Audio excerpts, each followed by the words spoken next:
سلام، خوش اومدی به ویدیوی ما. اسم من روحامه و چند تا قبلی هم اسم من روحام بوده. میگم ما همین اومدیم میخوایم نقاشی آپارتمان ایناشا بهتون نشون بدیم. بریم که بریم. این آپارتمانه که همشون 5 تا خورشید میبینیم، لیموزین.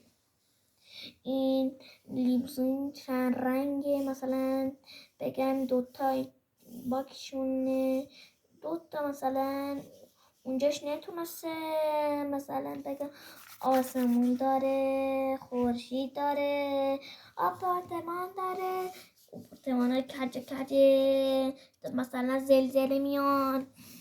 اونجا میبینیم که همین ماشینه است.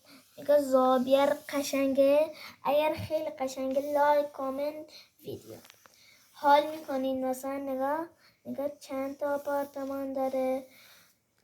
میگم ما دوستان کار ندارین، ما دیگه ویدیومون تموم شد.